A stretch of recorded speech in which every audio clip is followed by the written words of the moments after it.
Ang aso tol, kailangan ng lagyan ng orasyon para matakot yung bigyan kita ng orasyon para yung kahol mo matakot yung mga bandido. Tayo, tayo, tayo. Yan, hintay ka, hintay. Huwag kang magluwag. Bigyan kita ng orasyon para yung kahol mo matakot yung mga bandido. Yan, may kapangyarihan ka na. Takot na yung bandido sa tahol mo. O maririnig ko yung tahol mo pag may bandido to sa loob. Ha? Huwag kang maglikot ha. Kailangan ng yan kasi nabigay kong kapangyarihan sa'yo. So nakarinig ka kagabi tol? May narinig ako kagabi mo to, pero Nauna sa akin ng konti si Ricardo dito tol. hindi ako Hindi mo binuksan? So ito mga tol, nauna ng konti dito si Mander ako tol. Nauna sa akin ng konti.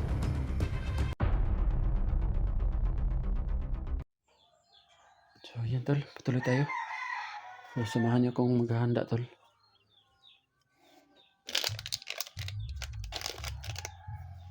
Handa tayo tol. Pero sa hindi pa tol, masibisig na tayo sa labas. So ito pala ay bakanting bahay tol. Katabi ng bahay ng mama ko tol. Wala pong naninirahan dito tol. Tama po itong dito po ako magbabantay tol. Pag may pumasok dyan sa bahay ni mama ko po tol, makikita ko. Kanina lang tol, hindi ko na mabantayan ba. Okay, mag-alala mga tol kasi wala po yung presensya ni Commander Paco dito tol.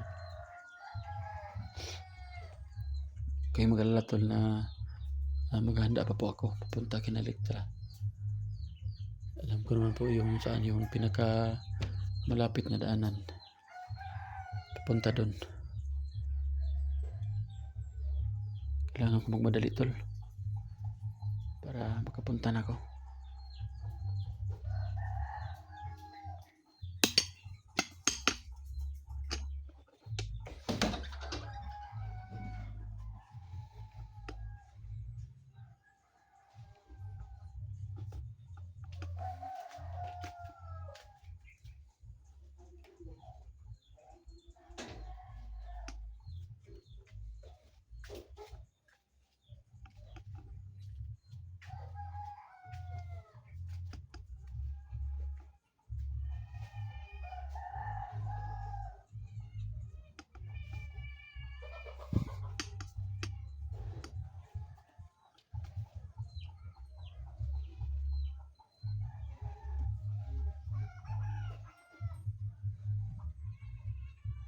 Kailangan ko maganda tol. Yan ba yung kapatid ko tol na may ginagawa, hugas ng plato. Hindi nila alam tol na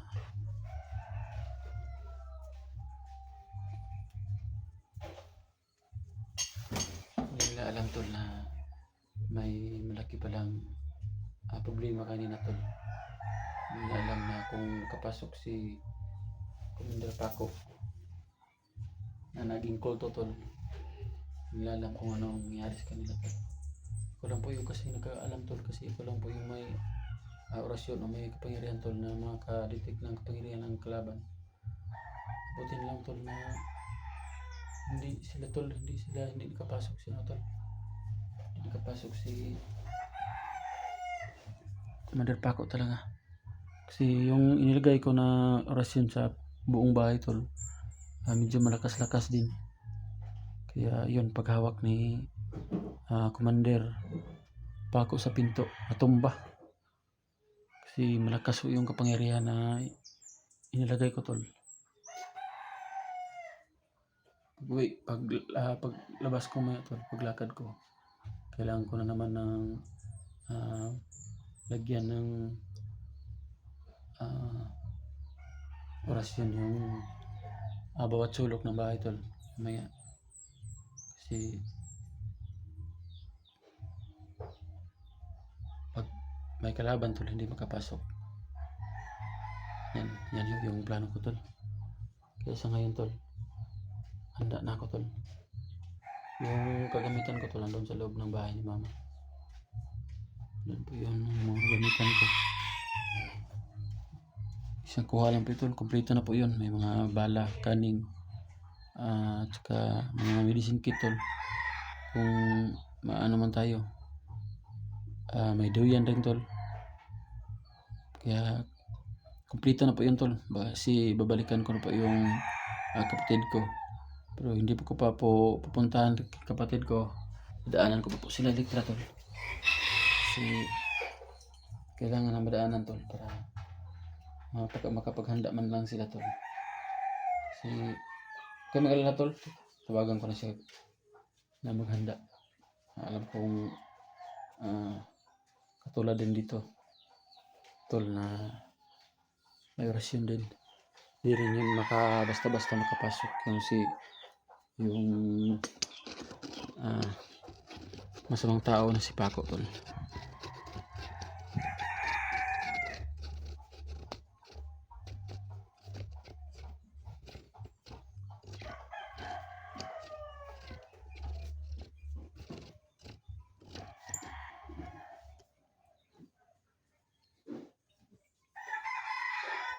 Kaya babalik tayo tol. Bigyan natin yung orasyon ng bahay tol para komportable tayo punta ka kapatid ko tol. Buat bakod, bigyan ng orasyon.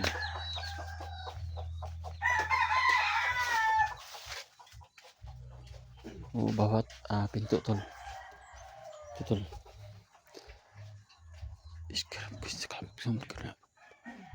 Iskram. Yan. Katong aso tol, kailangan ng lagyan ng orasyon para matakot yung bigyan kita ng orasyon para yung kahol mo matakot yung mga bandido. Kaya tayo. Yan. Hintay ka. Hintay. Huwag kang magluhag. Bigyan kita ng orasyon para yung kahol mo matakot yung mga bandido. Yan. May kapangyarihan ka na. Matakot na yung bandido sa tahol mo. O maririnig ko yung tahol mo pag may bandido to sa loob. Ha? Huwag kang maglikot ha. Kailangan ng yan. Kasi ang bigay kong kapangyarihan sa iyo.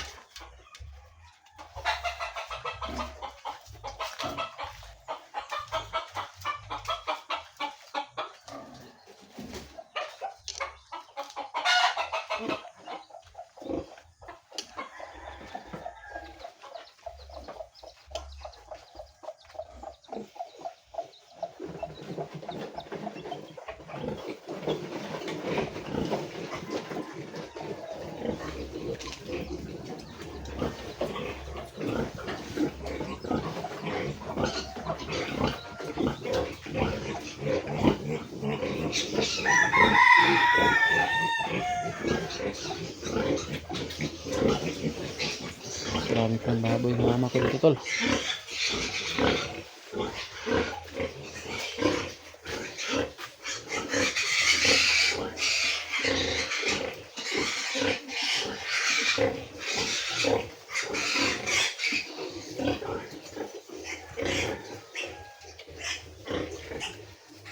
Masid muna tayo tol.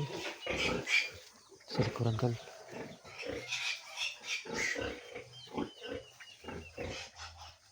Ito po yung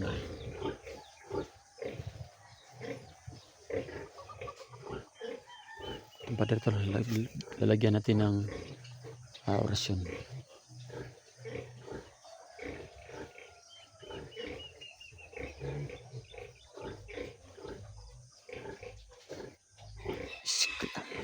Isip pusali.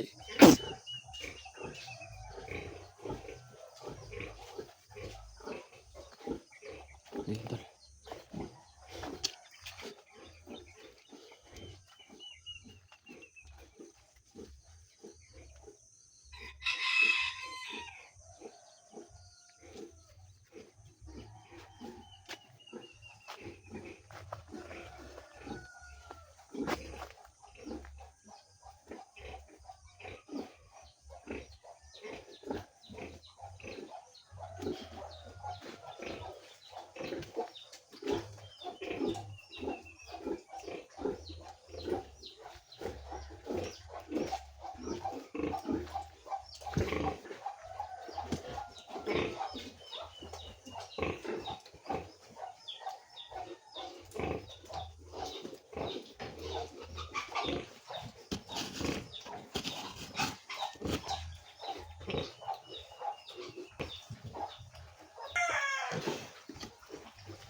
So yun tol, sinecure ko muna lahat dito tol. Pati yung pinto dito sa likod tol. Lagyan ko ng malakas na rasyon tol para hindi makapasok tong mga bandido tol. Scram! Isprosalik! Yan. Na.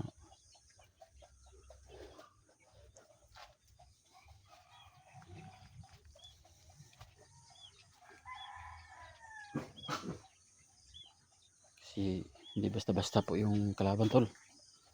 Sumanib sa mga kulto tol o dating kulto ba yan si Commander Paco.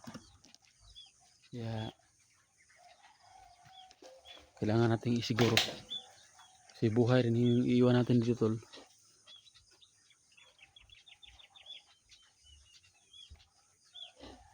May buhay rin iiwan natin dito. Kailangan natin i-secure ang area tol na wala makapasok.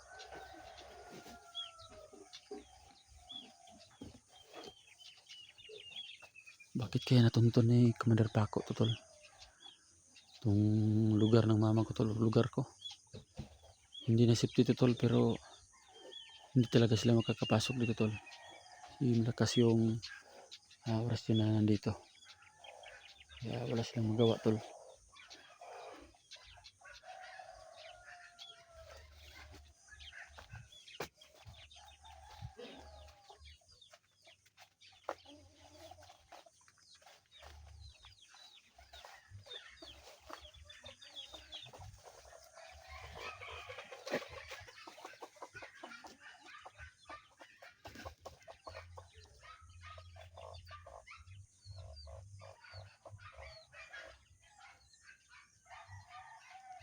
May manok pala si mama dito ng grabe tol.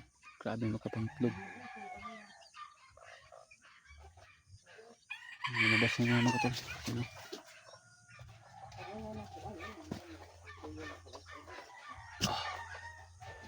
Ito banda tol, lagyan natin ng rasyon.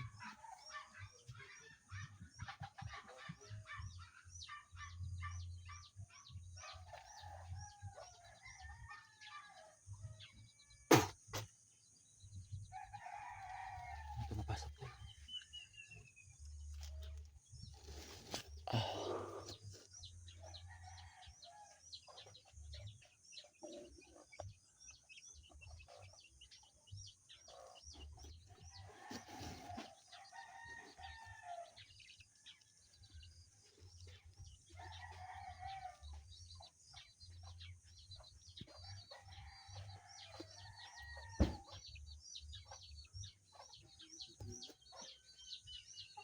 Safety na pa yung mama ko dito sa loob tol. Saka yung aso tol, binigyan ko na naman ng rasyon tol. Na kung kumahol tol, kahit nasa malayo ako makarinig ako. Kaya okay na tol. Uy.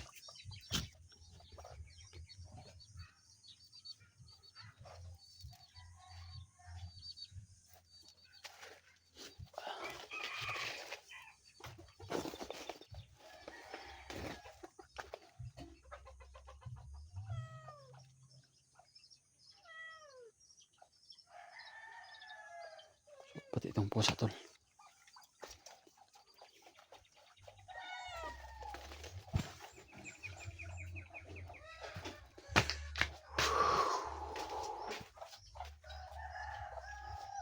So yun tol. Kapag handaan pa tayo. Maya lang tol. Kailangan ko nang puntahan si Litra. Para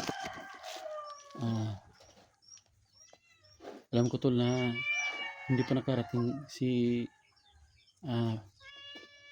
Miguel Paco doon tol. Medyo malayo rin dito kay Litra tol. Kailangan natin gumamit ng diversion road tol.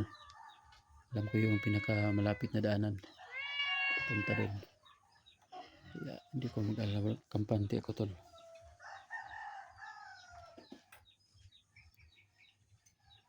So yun.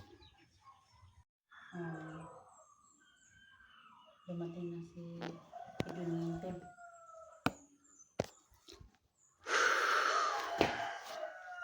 Update ko ngayon mga tol na nandito po ako sa bahay tol. Kaya hindi ko expect mga tol na dumating Hawakan mo na na. siya.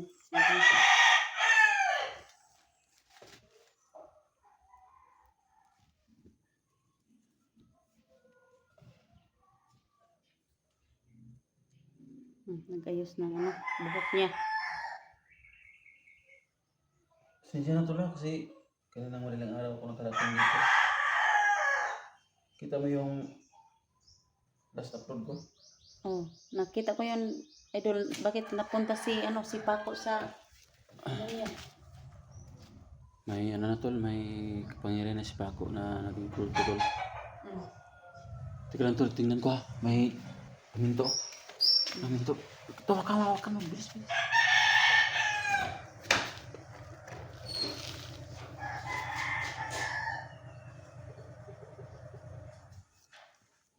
Ano yan tol?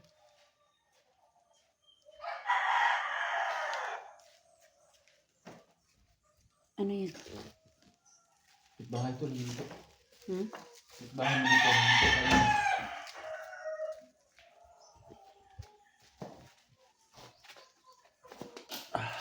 Kala ko kung ano na. Bahay. So nakarinig ka kagabi tol. Ngayon narinig ako kagabi mga tol, pero Nauna sa akin ng kaunti si hindi Paco ko, dito tol. Hindi mo binuksan? So ito mga tol, nauna ng kaunti dito si Commander Paco tol. Nauna sa akin ng kaunti. So narinig ni Idol Electra tol na may tao daw kagabi. Kaso ang sabi, hindi daw siya makapasok kasi may nakaharang na mga arasyon daw sa labas at saka dito sa pinto. Nakita na ni Commander Paco na may mga harang na hindi na siya demiretso tol. Pero may iniwan daw siyang salita tol. Sabi ni Electra kanina, nag-usap kami. Ang sabi niya, pabalik na daw siya sa Mount Bajang. Si Jeannie daw yung kanyang kontriya ngayon. So ito mga tol, dito ako tol update ngayon kina Electra tol. Kakarating kaninang madaling araw ako dumating dito tol. So, hindi agad ako pumasok. Chinek ko muna yung area tol. So okay naman. So si Janjan tol. Si Janjan. Dito sa loob ng kwarto. So paano, punta tayo sa Tubig Balon, tapos punta tayo kay balik sa baka magpakita si Dokyo doon sa Tubig Balon. Hindi ko alam tol kung saan siya tatawagin. Hindi naman natin yan tol, hindi naman natin alam kung saan nakatira si Commander si Lolo Dokyo. Kusang dumarating yan. Hindi ko nga alam tol kung ilang araw na tayong explore. Hindi nakikita sa atin si Lolo Q. Baka ano tol, baka siguro busy lang siya o ano, hindi natin alam tol. Baka hindi lang tayo yung nisikaso niya, baka marami ng mga hunter tol na nisikaso niya. Kaya ang una nating plano nito tol, kailangan na nating maghanda. Lahat ng dapat dalhin na. Napakahirap tol.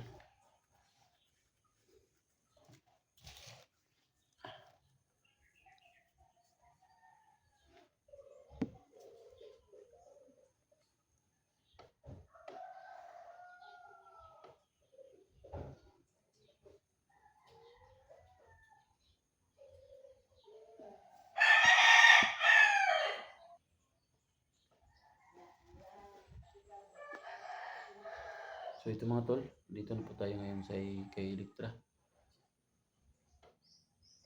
So kagabi tol, madaling araw ako nakarating dito. Hindi na ako pumasok agad, chinik ko po yung lugar tol. So tama tol, nauna lang konti si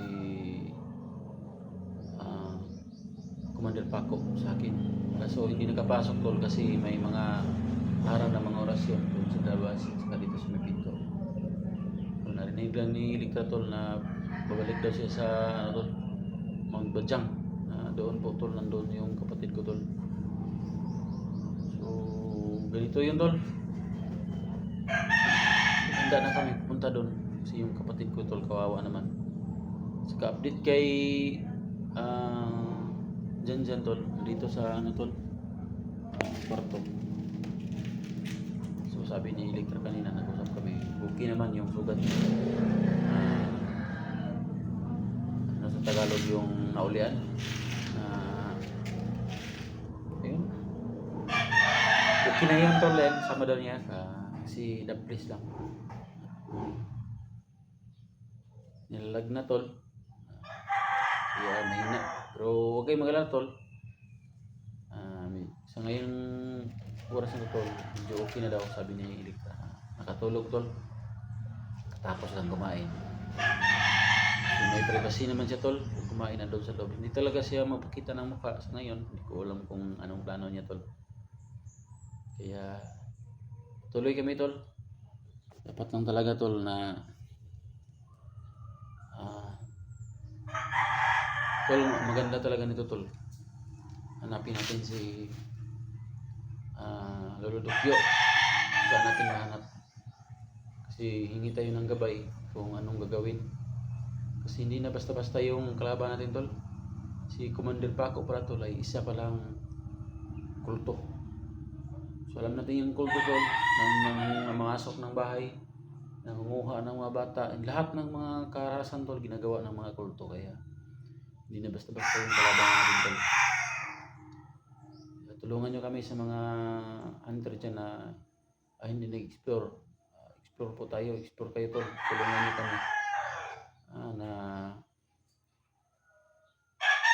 hanapin o pigilan si Commander Paco ng isa naging kulto mga tol. Kaya tulungan lang tayo tol, magilahan tayo pataas. So yan, kailangan ng tol, bibili tayo ng bala tol, bala, pagkain, gamot. Punta tayo mamaya sa bayan.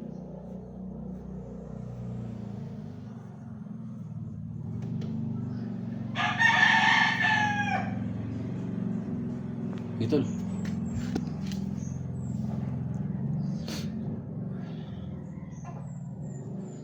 lapit pala ng kalsada yung bahay mo tol, no? Oo, nandyan lang po sa may sa harap lang po. Marami pang manok. Yung mga kapitbahay ko tol. Maraming So, alaga pasensya na tol na medyo katulugon pa ko ba kay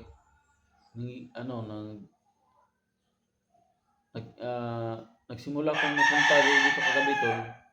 Mga 10, alas 10 siguro yun, ng gabi. Tapos nakarating ako nila dito mga alas 3. So, si Paco, siguro tol, mga alas 11 siguro to siya nabot dire.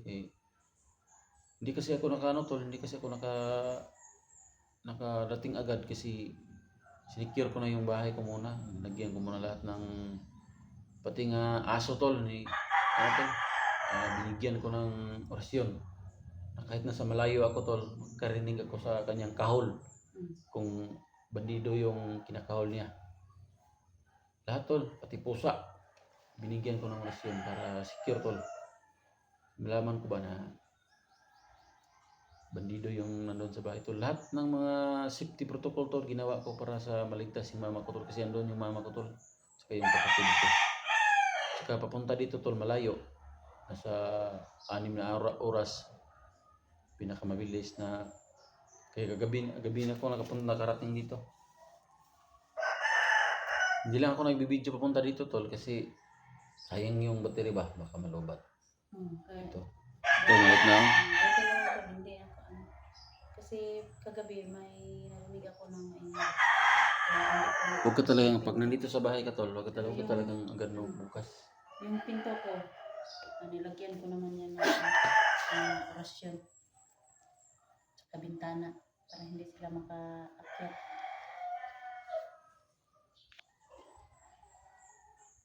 Dapat lang talaga tol na secure tol kasi ito mga tol, mag-comment po kayo at saka mga tol, paki-share din ang video namin ni Electra tol.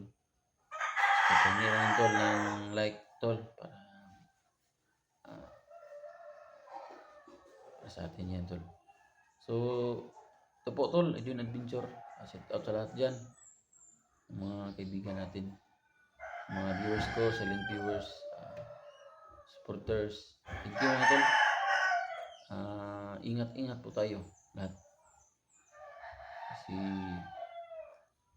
hindi po safety yung panahon ngayon.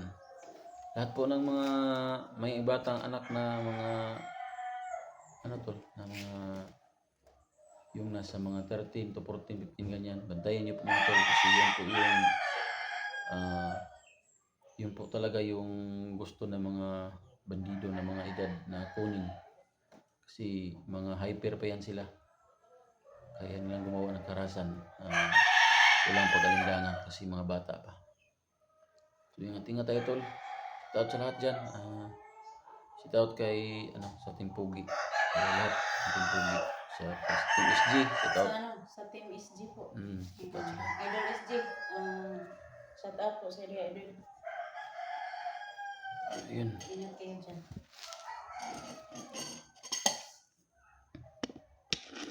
Sa lahat ng mga supporters ko at saka silent supporters ko, shout out po sa lahat ng na may message sa akin, maraming salamat po sa ngayon po dumating na si Idol dito na nagpahibalo na si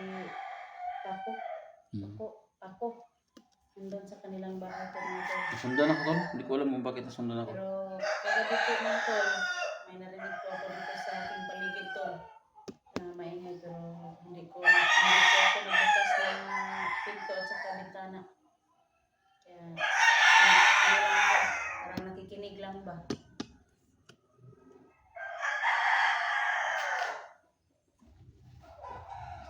So paano tol? Kini yan tol.